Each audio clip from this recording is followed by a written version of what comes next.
ಏ ಮಚ್ಚ 4 ಬಾಲ್ಗೆ 10 ರನ್ ಬೇಕು, ನೋಡ್ಕೊಂಡ್ ಆಡೋಣ, ನಮ್ದೇ ಮ್ಯಾಚು. ಸರಿ ಮಚ್ಚ, ಆಯ್ತು. ಏನೋ ಶಿಶೇಂದ್ರ ಕ್ರಿಕೆಟ್ ಆಡ್ತಾ ಇದೀರಾ? ಏನೋ ಬರೀ ಚಿಕ್ಕ ಮಕ್ಳು ಕೂಡ ಆಡ್ತೀರಾ? ನಮ್ ಜೊತೆ ಒಂದ್ ಮ್ಯಾಚ್ ಆಡ್ಬಿಡಿ. ಏ ಅಣ್ಣ, ನೀವೆಲ್ಲಿ ನಾವೆಲ್ಲಿ, ನಿಮ್ ಜೊತೆ ಎಲ್ಲ ಆಡಕ್ ಆಯ್ತದ ಅಣ್ಣ, ಪರವಾಗಿಲ್ಲ ಅಣ್ಣ. ಯಾಕು ತಮ್ಮ ಧೈರ್ಯ ಅನ್ನೋದಿಲ್ವಾ? ನಮ್ಮ ಧೈರ್ಯ ಅನ್ನೋದು ಹುಡ್ದಾಗ್ಲಿಂದನೇ ಐತೆ, ಅದನ್ನ ತೋರ್ಸೋ ಟೈಮಲ್ಲಿ ತೋರಿಸ್ತೀವಿ, ಎಲ್ಲಾ ಟೈಮಲ್ಲೂ ಅಲ್ಲ. ಅದೇನ್ ತೋರಿಸ್ತೀರಾ? ಬರ್ರಪ್ಪ ತೋರ್ಸಿ. ಅಲ್ಲಾಡು, ಇಲ್ಲಾಡು.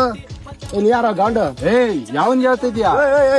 ಬಿಡ, ನಾವು ಆಟ ಆಡಕ್ ಬಂದಿರೋದು, ಜಗಳ ಆಡಕಲ್ಲ. ಏಯ್ ಅಣ್ಣ ಬಿಡೋಣ, ನಾನು ಹೇಳ್ತೀನಿ, ಬಿಡೋಣ, ಓಣ ಆಡೋಣ. ಈ ಗೋಳಿ ಮಕ್ಕಳು ಆಟ ಆಡದೆ ಹೆಚ್ಚು, ಮತ್ತೆ ಜಗಳ ಬೇರೆ ಆಡ್ತಾರಂತೆ. ಯಾರಿಗೋ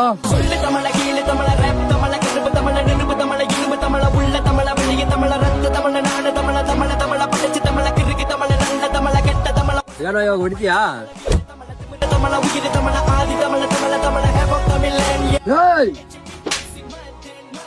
ಏಯ್, ನಾವ್ ಆಡಲ್ಲ ಅಂತ ಹೇಳಿದ್ರು ನಿಮ್ ಮಾತು ಬೆಲೆ ಕೊಟ್ಬಿಟ್ಟು ಆಡ್ತೀವಿ ಅಂತ ಹೇಳಿದ್ವಿ.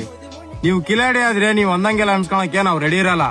ನಾವು ಆಟನ ಆಟದ ತರ ಆಡ್ತೀವಿ, ಶಾಟದ ತರ ಅಲ್ಲ.